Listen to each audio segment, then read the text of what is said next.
Assalamu alaikum. Bismillah wa-salatu ala Rasulillah. Ladies and gentlemen, distinguished guests, I'd like to welcome you to this panel discussion on the future of cybersecurity. As we've seen that we were here together to delve into the ever-evolving landscape of cybersecurity and explore the challenges and opportunities that may lie ahead. As technology continues to advance, it's crucial that we come together to envision the future and our digital world being secure and resilient. So with growing dependence on digital technologies, the stakes are only getting higher. Throughout this discussion, I will encourage each panelist to share their unique perspectives openly and engage in a thought-provoking discussion. And with that, I'd like to call all our panelists to join us here on stage. Please welcome them.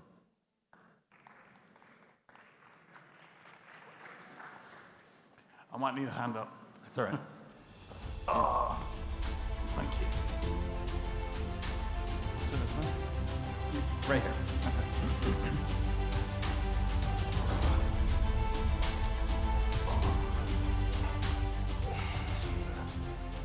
Welcome.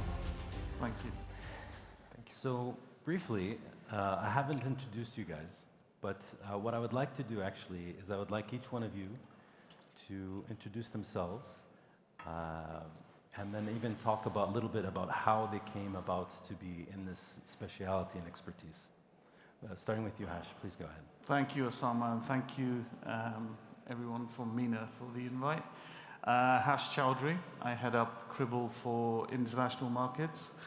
I've been in the business specifically around InfoSec for the last 20 years, focusing on federal agencies and telcos. Prior to Cribl, I was one of the founding team to open up in the Middle East for Splunk. And in Splunk, I had a number of technical roles, mainly around pre-sales and pre-sales leadership, covering regions from EMEA, Americas, and APAC, as well as the Middle East. My domain expertise is really around governance, risk, and compliance, focusing really on the data. So I started my career back in 1997, a long time ago, focusing on large data set models with Sybase. And I really focused around, like I said, the federal agencies and the finance and telco space. That's a brief overview of myself. Thank you. Thank you. Nadji, please. Thank you. Bismillah ar-Rahman ar-Rahim. Tawakkal ala Allah. Thank you, first of all, for inviting us. This is an honor, actually, to be in this blessed land and also to participate in this panel. My name is Mohammad Nadji Raib. I started, obviously, my career in cybersecurity over 10 years ago, but my background and my studies were not in this field at all. I was actually in the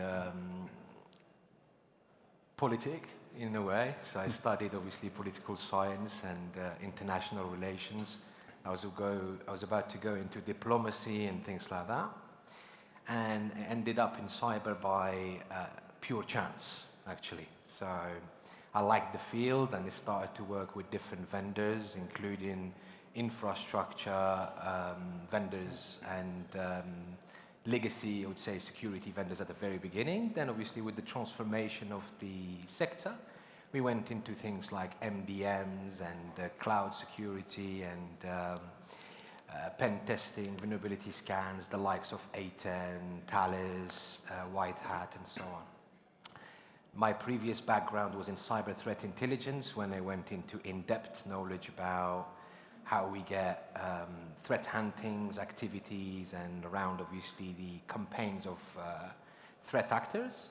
And then I switched to my final experience now, and I'm in at the moment with SecurityScorecard, specializing in risk. Thank you. Shukran. مساكم الله بالخير جميعا. Thank you very much for taking the effort first to join us today. I'm really happy to be part of the panel discussion. My name is Mohammad Alomari. I have started my career in cybersecurity straight after university. I was one of the few people who were lucky 12 years ago to enter the cybersecurity domain directly. I've had lots of experience in multiple domains. I have shifted from industry to industry. I have worked also as an external auditor for a certification body for ISO 27001, 22301, and 20000 as well. My strong domain is also GRC, so I'm sharing something with our friend here, and then also I share another thing with my friend here where I have started also the cybersecurity. I have ended up in cybersecurity without even selecting it, but it was one of the really good things that happened to me. Hopefully I can share insights with you guys, and start. So one thing Hashi didn't mention is how you actually found yourself in this specialty.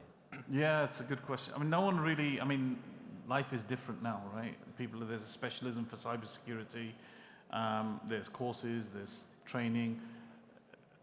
When I got into cybersecurity, there was no real focus on it, right? In 1997, security was never front and center. It was always usability and the ability to build product very quickly and capability very quickly.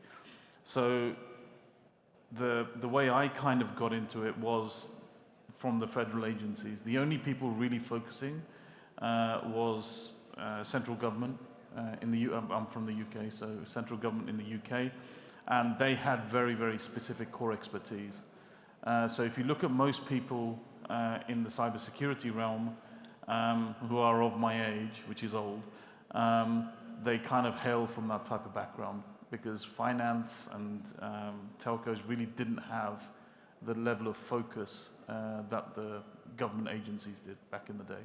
So that's how I fell into it. Okay. Yeah. So it's quite extensive career you've had. I'm just curious. Maybe you'd be ideal to ask this question, especially given your long career in security. What are the trends that you see are kind of going in the direction we're going, and maybe what does the next decade look like for cybersecurity? Yeah. So one of the things that I've seen pretty much from the start of my career is the prominence of data. It's become more and more relevant now, but back in the day in security, it was a walled garden, right? You had a big wall, and everything inside that wall had to be protected. Today, there are no walls, right? You've got cloud. There is no delineation between what's public, what's private, what's hybrid.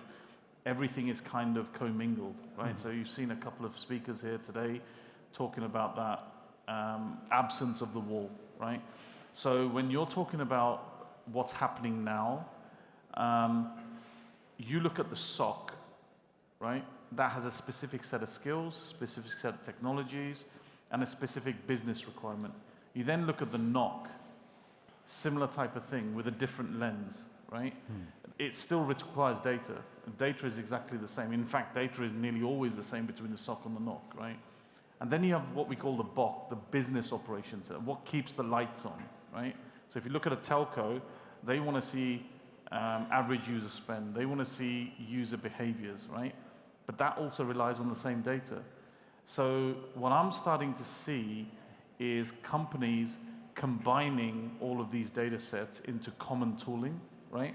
So almost like Google. You go to Google for work, you go to Google for personal, you go to Google for everything, right?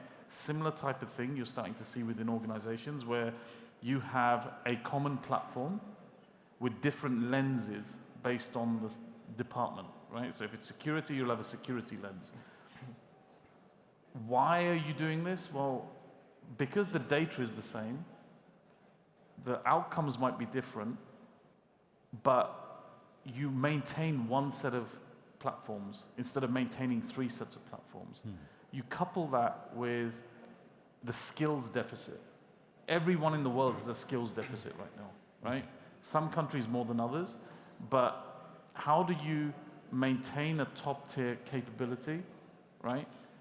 With a deficit in skills. The way you do that is to be smarter in the way you manage this data, right?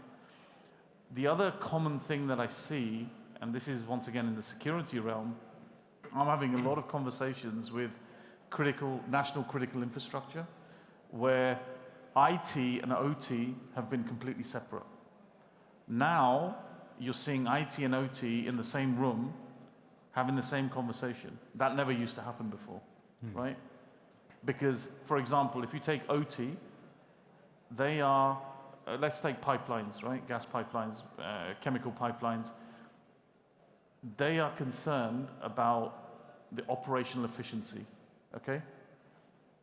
From a security and a business perspective, you can look at the chemical makeup and tell the maintenance teams when the maintenance schedule should be. That's a completely different use case, but it's the same data, right? You see what I mean? It's like same data, infinite number of use cases. So I see the convergence of all data platforms, if you think about it, like an internal Google, right?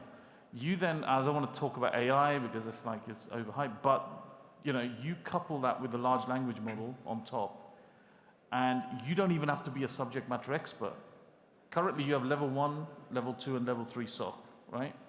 I personally think that level 1 and level 2 will be automated away in the next 5 to 10 years, right? I genuinely believe those functions will not be there in the next 10 years.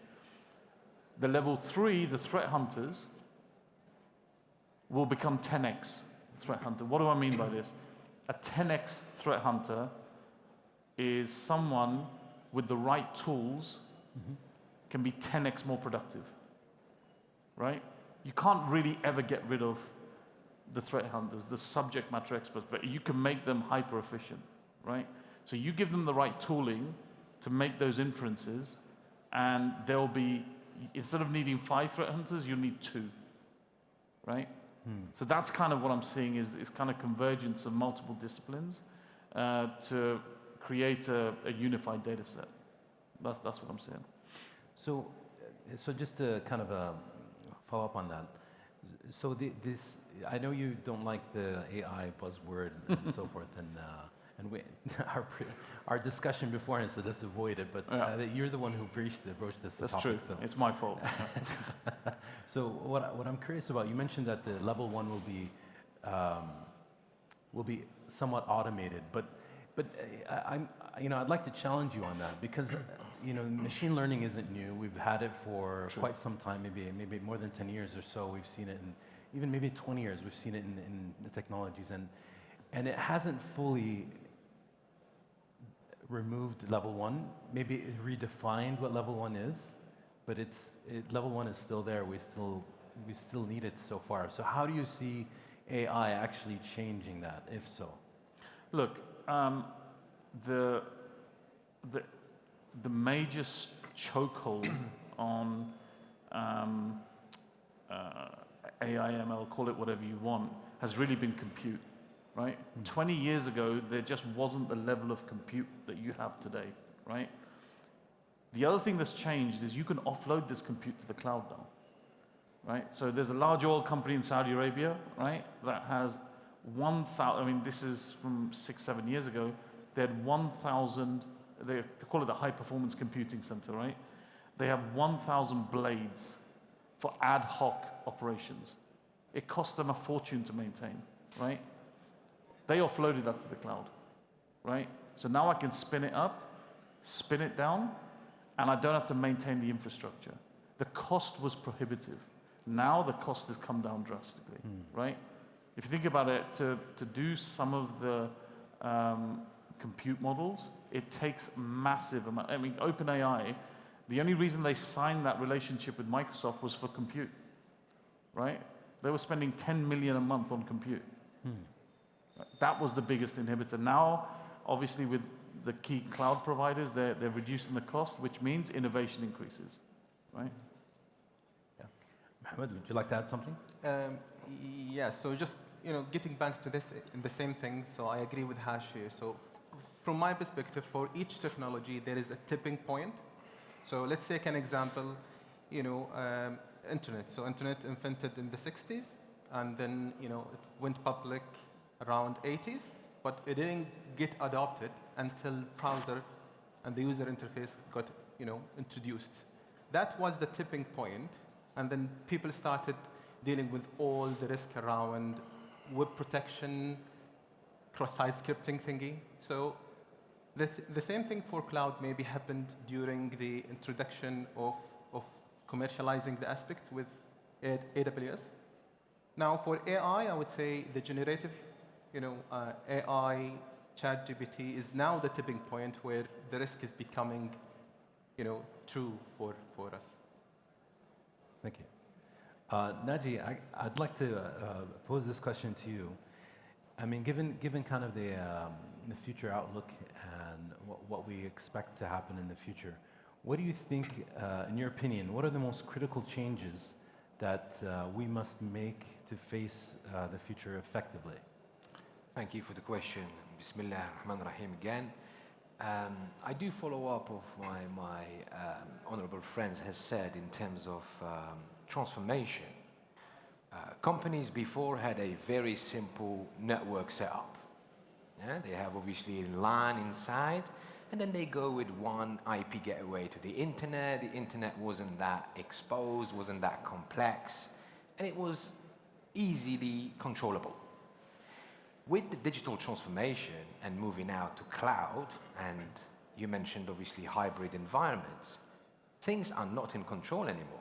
I just wanted to step back a little bit to understand what happened, then talk about the perspective of what we can do. And that means now the data of companies, if we twist the table around and let them speak, they don't know where it is. Companies that are multinational, operate elsewhere, they're fully decentralized. They don't have one control over all the assets. Then we see things coming up like attack surface, موقع الهجوم, if I may say in Arabic. The attack surface, in a sense, it means that you have assets, data, reputation out there. And it's not only your responsibility, but it's the responsibility of everybody that you deal with in your supply chain as well. You host your service in a hosting service or your website. You have a server in one of the big cloud providers. I'm not going to mention the names, and so on and so on. And then you had, obviously, the ransomware that came up, 2017. We started off WannaCry, moving into other ransomware techniques. Phishing is becoming a big thing as well. Then, obviously, insiders, 0 days, and so on. If you go into the position of perhaps our guests here taking responsibility in big companies and so on, they really don't know where to go. I mean, it's just too much. It's overloaded. Then, additionally to this, you have noise. Lots of companies give you information. You have open source information. You participate into congregations, information sharing, and so on, and you are overloaded with noise. Proper type of noise, I would say. So that takes us into, first thing first, from a company perspective, is prioritization. I mean, a CIO or a CISO's job is quite simple, and you can summarize it in two things. I'm not saying simple from an operational point of view, but if I can summarize what they really want to do in 2 sentences. They want to maintain availability, embrace the technology advancement, and avoid any incident that could damage their reputation. And if you do this, you got to expose. You got to embrace the IoT stuff. Now, in Siri, you can obviously schedule a meeting, then you can send a reminder to your car, and then you can... All of these are assets that do not belong to that company themselves. They all outside. And we don't know if they're regulated, we don't know if they're secured, we don't know if they're patched, and so on. That takes us into a prioritization of what needs to stay and what needs to go. Decommissioning stuff that is still hanging in the network that we forgot about. Lots of scenarios of breaches happened just because there is a server that has been forgotten, that has been infected, 6 months down the line, the hackers spread it, and we don't know about it. And then they ask you for a ransom. So prioritization became a key. You have to prioritize where you need to go and what you need to do first. Then he mentioned as well the actual lack of skilled personnel or skilled, obviously, staff or workforce. It is true. you will find obviously an information security person creating an Excel sheet, sending it to a vendor. That takes obviously 3 or 4 hours to fill in, and it's a copy and paste from a standard that already exists. And that is a proper waste of time, unfortunately, to somebody that has lots of experience and certified information security professional. So second of all is automation to the max. Automation to a certain point where you can simply focus on the essential. And that's the reason why AI is here, really. So it's to automate as maximum as you can do, so to avoid human spending times into things. These things, when they pop up for a reason, like AI, like automation, like machine learning. They just don't come up. If there's no demand from the market, they won't come up. Simple as that. And the third thing that lots of organizations and countries even, whether in the kingdom or outside, they asking for is information sharing. We see organizations like FSISAC and HISAC. These are information sharing platforms where all professionals connect and get real data. You don't have to pay a penny for it. You just have to get a membership. And the membership is that you are part of that industry and you get the information. And the last point I would say is that the overloading or the overload of portals. If you have the average for companies actually is about 65 different portals for a large company of different technologies, of different solutions and so on. How can we unify this to make it easy for informational or information security professional to go straight into the point, avoid that noise, to go right and left? So my summary for that question would be automation. Sorry, when you say portals, that there's 65 portals, and you want to make it easy for the security specialist, what kind of portals are we talking about here? We're talking about solutions that gives you a portal to basically control your IT. I mean, So if you Windows, ask any vendor, multiple Windows. if you ask any vendor now, their main concern is create integrations right and left. So the end user or the customer will have one dashboard combining everything. Because they screamed for it, the customers. They had enough of logging in here, then logging in there, then logging in here, prioritize there. It's too much. So a unification of these type of portals, integrations as much as we can, will help obviously the customers entertain prioritization in their actions. So that's the point that Hash mentioned, which is the kind of Unification. trend. Okay, that's very good. So I mean, just to pull on from the previous point is, there's a lot of people in technology, they're the defenders. We see ourselves, everyone hopefully in this room is a defender, right? There is an asymmetric relationship. We have to protect 100% of the time, right? They just have to get in once. That is a completely asymmetric relationship.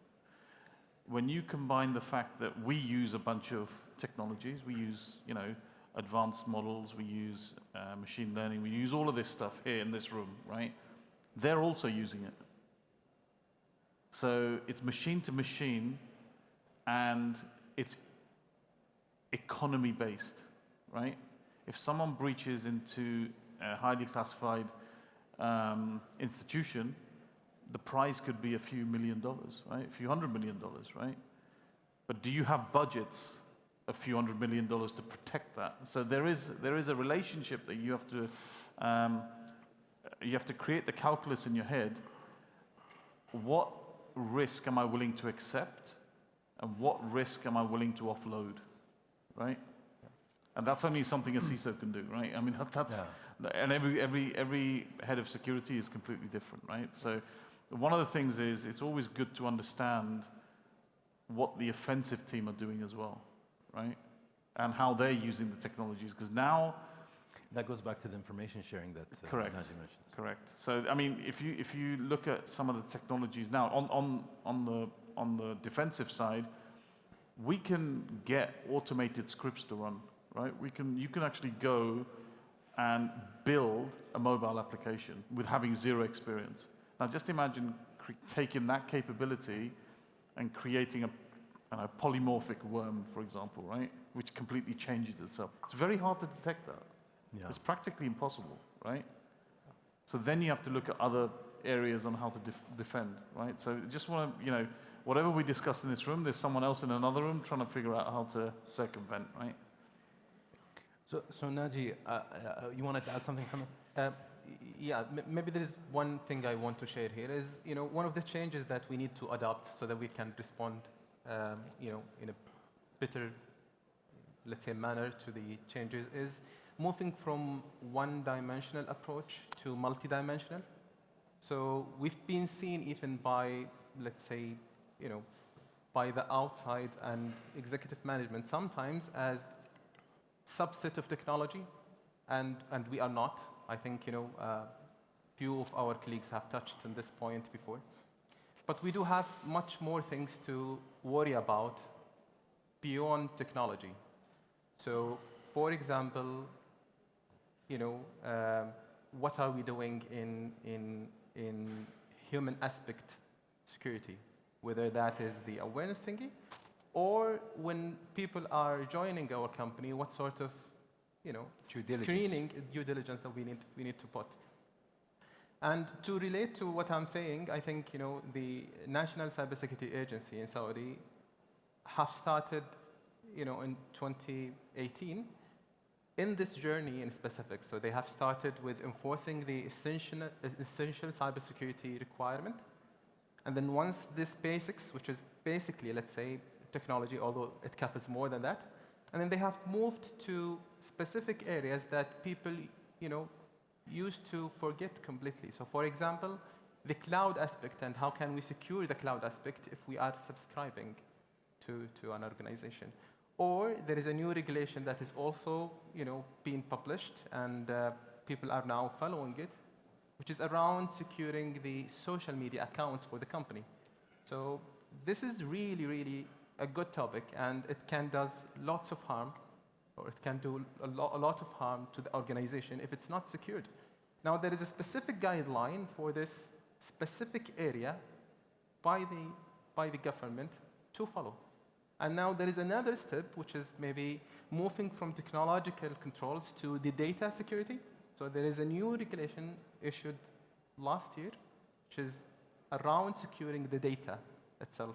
Mm-hmm. So these are new aspects that come into place when you think about, you know, how can we really adapt the changes that's going to happen in technology. So yes, we need to adapt the technology, and it will be forced on us anyway, the same way that cloud security got enforced to us.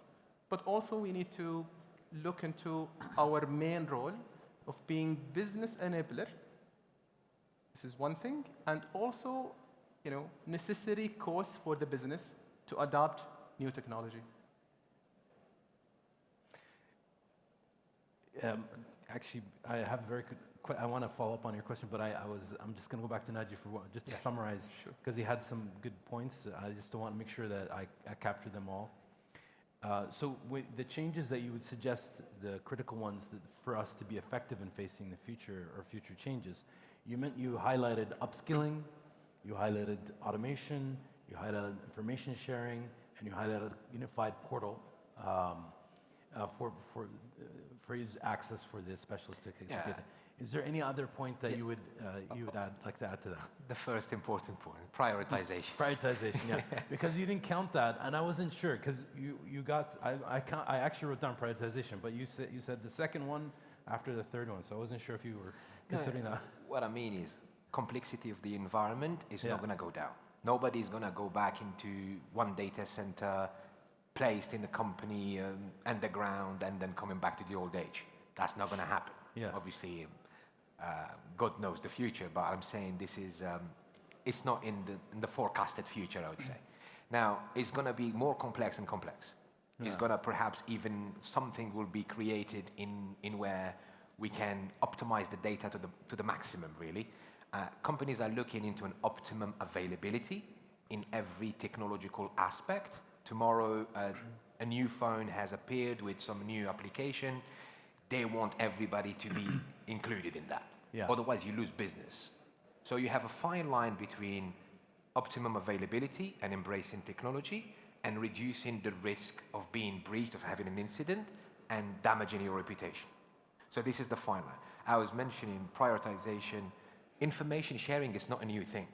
Everybody shares information. I mean, if I give you information about a threat actor, their techniques, what's going on, what industry they're targeting. We're kind of doing it now. Yeah, it is exactly. But the information sharing I was mentioning more in the future is to get more in line, to have more information sharing between organization, not only on the state level, but also on the private level, which is not happening too much.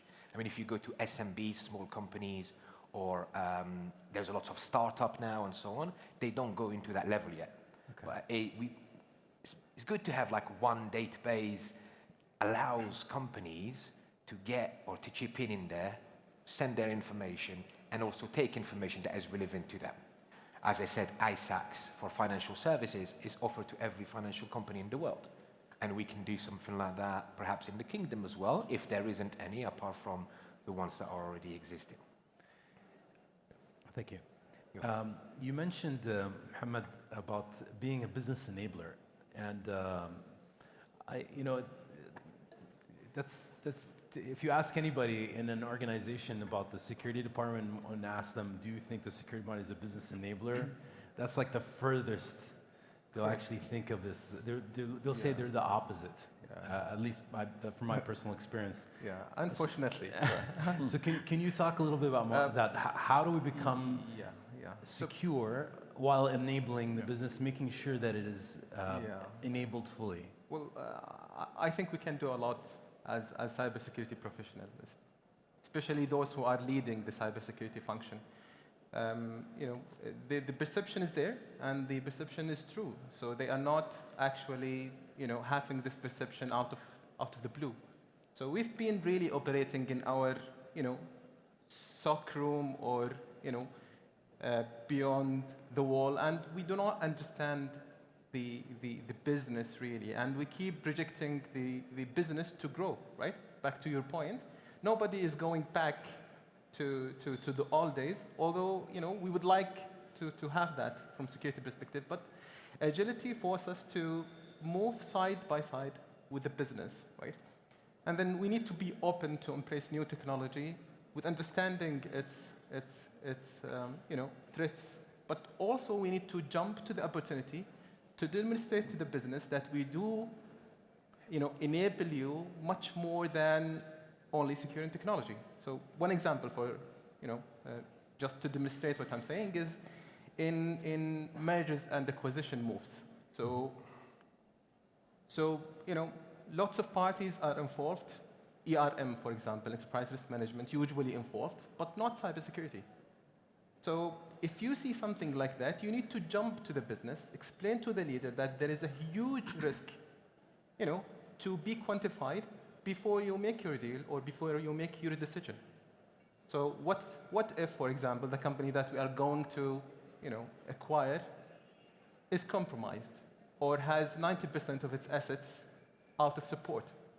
So is that something that ERM going to find? No.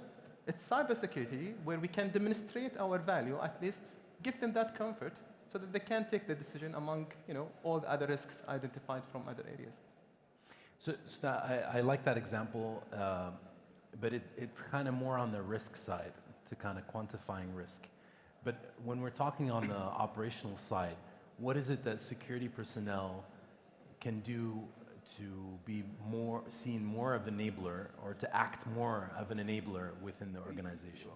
Well, from my perspective, I like always to keep things simple. So my role as a, let's say head of cybersecurity in the organization is to actually identify risks. So I'm actually a risk manager, basically, but in the cybersecurity technology domain. So I don't do anything more than that, basically. So if I'm able to identify the risk and then implement effective control to support the business, then I have done my role completely, I guess. So I think... Let's start with Ash. Yeah. Go ahead. No, go on. Yeah, so sorry, just to go on to that point. So just to simplify it down, your specific question was around business enablement, right? If any CISO goes to get authorization to get a data source, they will get it. I've yet to see a CISO who wants a data source and says the answer is no. They always get the data, right? So the CISO and the SOC team are now sitting on terabytes and terabytes of data that may or may not be valuable to them. They are the data custodians, okay? The way you become a business enabler is to say, the DNA of my business is sitting in this data lake. Why don't I give some of it to the business operations team? I'm enabling the business, right? Because I have the data, they don't, right? Why don't I give some of this to the cloud team, right? Why don't I give some of this to the marketing team? You mean proactively? Proactively. So, because you have all the information, you have the data. You have it for a security use case, but like I said before, it can be used for multiple use cases, right? So before, the security team was seen as a money pit. You throw money in, and you pray nothing happens, right? That's basically the way it was seen, right? It was seen as cost center, right? Yeah. Now, Correct. you throw money in, and they will give you value back in the form of context, right? So, you know, whatever business you're in, you can give you really rich telemetry around your business. And now all of a sudden, the security team are multifaceted, right? Not only are they protecting the assets, but they're also delivering value to the business through the data that they have.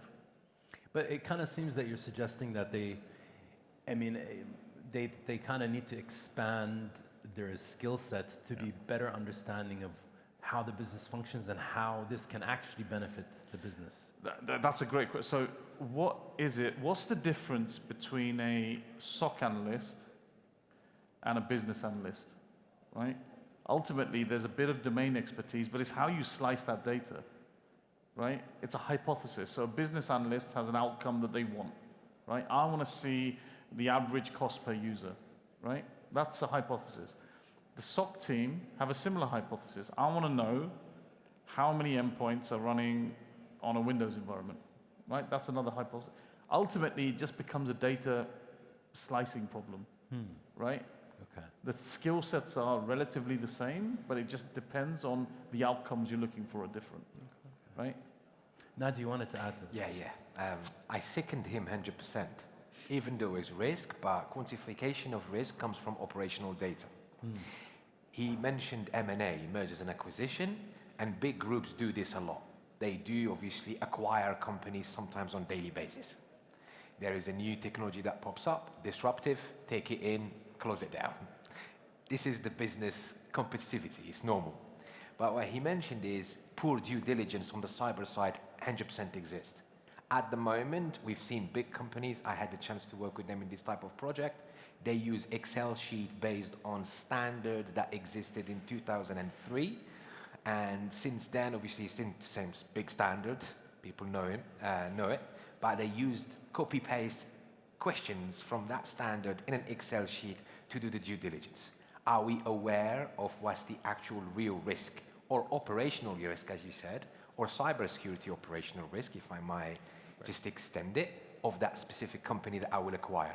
And to come back to your point, if you acquire the company, the day after it gets breached, you inherit the risk. Correct. There's no way. You go down too. I mean, simple as that. Yeah. Second point is, back to your point of enabling business, you need to close the gap of communication between the technical team and the management. I mean, if you go to your management, tell him about there is a huge CVE going on or a huge vulnerability going on, they don't understand what you're talking about. It's just not their jargon. It's not their thing. I mean, they are here, they command the business, they want to make sure they make more money than last year. And for them, they hired you to do that job.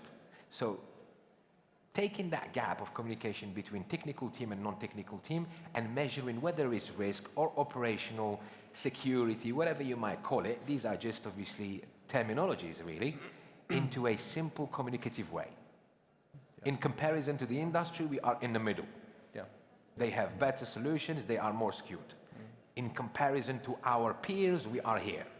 And we need to implement this and this and that. Should we take the lead against our peers or should we stay in the mass, in the middle? Yeah. That is very important as well to take into consideration. And you mentioned again, just coming back on the risk quantification, there is even now risk quantification in dollars. If you have a ransomware, you will pay X amount. If you have a wiper, you will pay an X amount, and so on. And these are solutions that also popped up to explain to the board what is the actual risk. Because if you go to a board or a CEO and you tell him, by the way, if we have a ransomware, we lose 2 billion, they will hear you straight away. But if you go and say that most of our peers had a malware or an adware installation that happened or whatever it could be, they're not taking you as seriously as when you come to terminology. So due diligence is very important on the cyber side, and second of all, closing the gap in communication between technical and non-technical audience. So if I try to kind of pick up themes from, and try to summarize, it seems that what you guys are saying collectively is that there needs to be a degree of proactivity by security personnel, not only in identifying, quantifying risks, but also identifying opportunities that could be leveraged by the business, and to always try to keep the business top of mind. What is, it's not just their business to protect the company, but also to enable the company in and have that top of mind as what is our mission, and how can I help in achieving that mission? Would you guys agree with that? Fair. Yeah. So let me move to my next question. I'd like to address that question to Mohammad, which is, we talked about the changes that we need to do, or potential changes that are to come. And what I would like to ask you is, what are the common potholes and issues that we should avoid when adopting new capabilities? Yeah, good question. Let's go to the basics. So when we introduce a new technology in cybersecurity, or even introducing a new capability, say that we are introducing, a new process, or a new change, or even, an awareness program, then we need to define and go with the basics. Sometimes I see, cybersecurity teams starting a specific project or implementation of specific technology with no clear objective. So they cannot even define, the state where they can say, they are successful, because there is no measurement. So if I'm bringing, for example, a solution, I would like to go back to my statement of risk. So, sorry, can you give a more tangible example? Yeah. So for example, if I'm implementing, for example, an EDR, right? Yeah. So, what's an EDR? Endpoint detection and response. Correct. What was that? Endpoint detection and response. Thank you. Yeah, so it's the new generation after antivirus, kind of. Yeah. But if you are implementing this control and you haven't quantified the risk, you don't understand what sort of value you are bringing to the organization.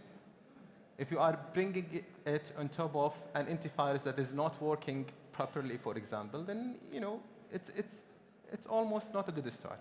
So clear objective of what you want to achieve and bring to the cybersecurity capability is very important. So it sounds like you're talking about project level objectives. Capability level objective, whatever, whether it is a project, or it's a change in a process, or introduction of technology. So anything you want to bring to the cybersecurity capability has to have an objective, and should be linked back to supporting the business to reduce specific risk. So it's not only project level objectives; it's actually tying it to business objectives and requirements. Yes. So this is maybe number one. The other thing is, I have seen lots of people starting complex project without clear plan and without clear, identification of prerequisites. I'll give an example. Yeah. So, for example, there are few technology that depends on prerequisite processes that must be in place. So, GRC automation or IAM implementation. So, if you start with those technology, with having zero background on how to, let's say, practice those processes, then you are just bringing a technology that cannot work and fit with your environment. So this is another thing that I want to add. The third thing maybe is the wrong team. The wrong team. Yeah, so when you start a project, you need to identify who is the right team. And the right team must be with different stakeholders. So stakeholder management is a key. In cybersecurity domain, and based on my experience, most of the technology that we are bringing or the capability that we are introducing is executed with support of another party. So if it's a technology, EDR, main stakeholder is our IT department. If it's, for example, a supply chain cybersecurity capability, then procurement is a major supply chain. So you cannot execute most of what we are trying to do away from our stakeholders. So I have seen lots of projects getting delayed or maybe failed because of bad stakeholder management.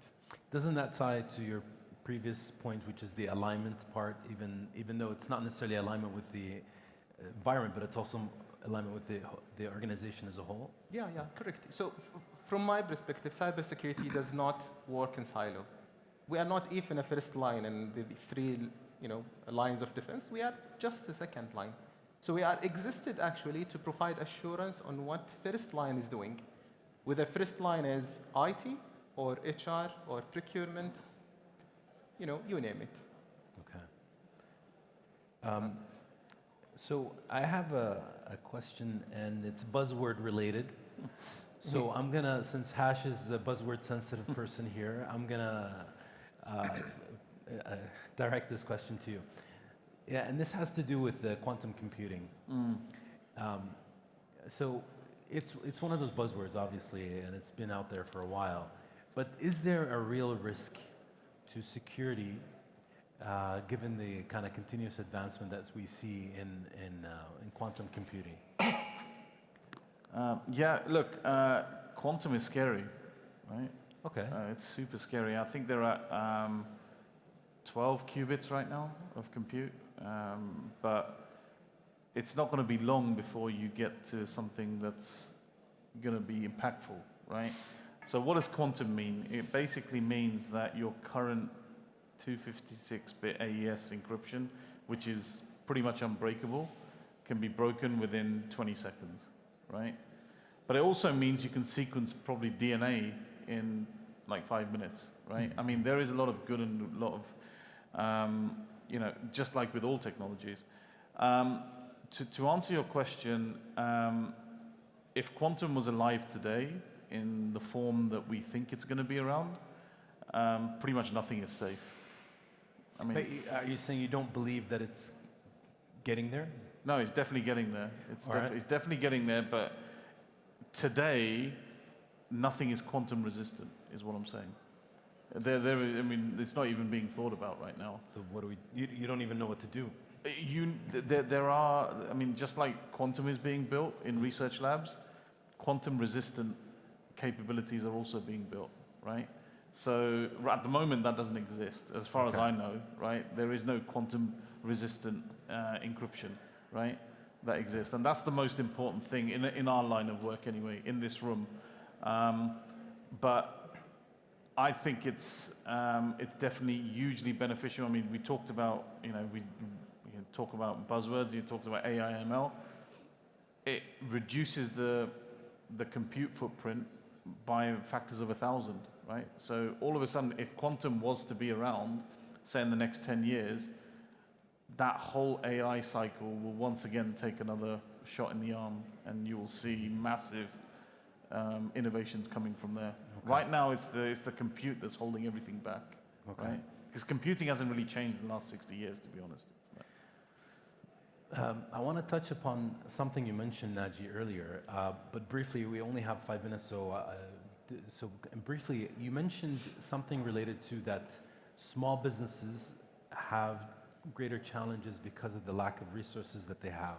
So given that situation, what do you think is the solution or the answer to kind of level the playing field of kind of having a fully secure small business industry?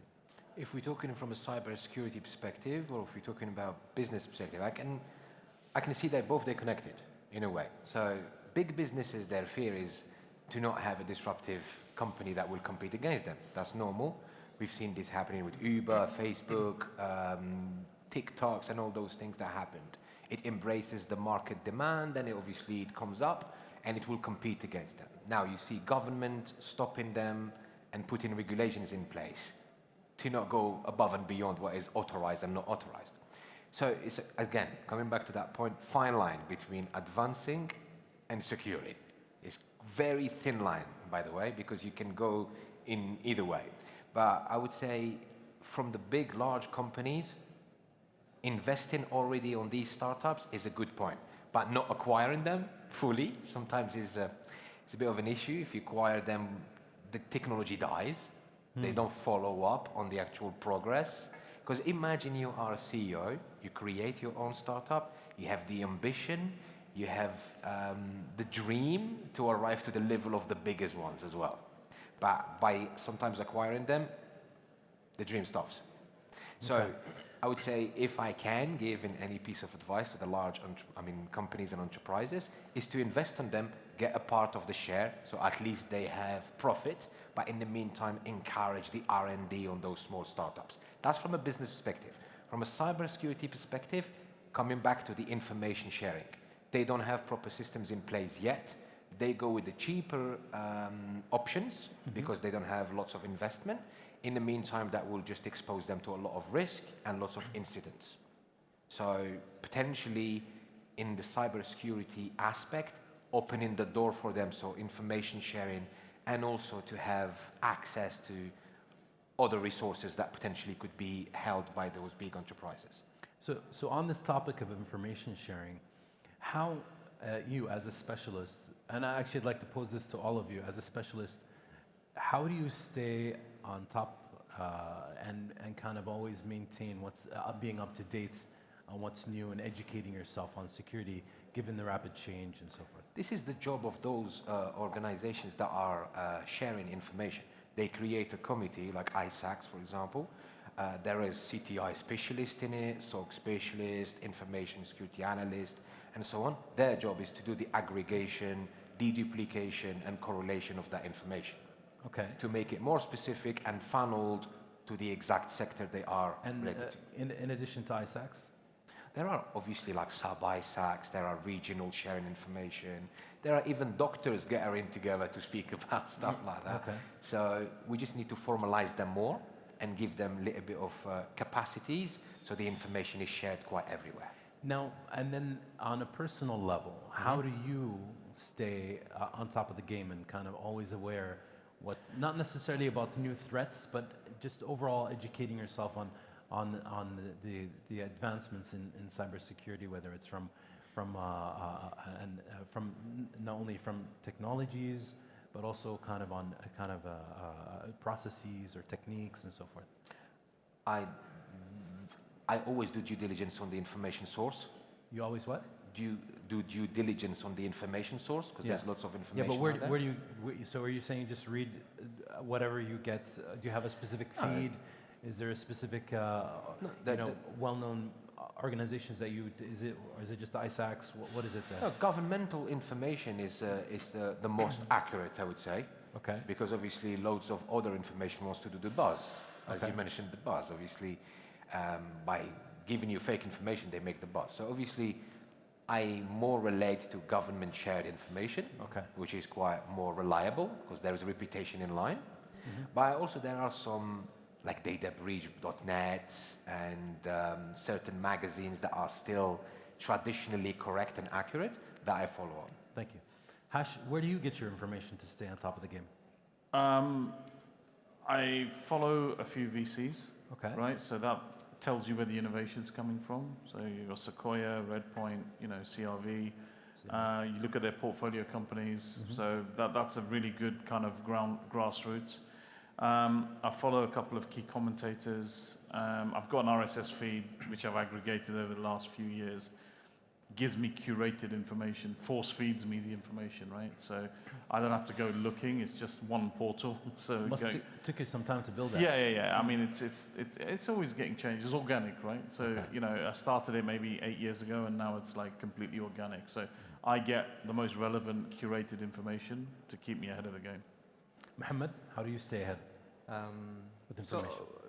So, I don't want to add, on what my colleagues has mentioned. Maybe I'll just, cover the personal stuff. So, as a cybersecurity specialist in your domain, I think you should really define your learning path.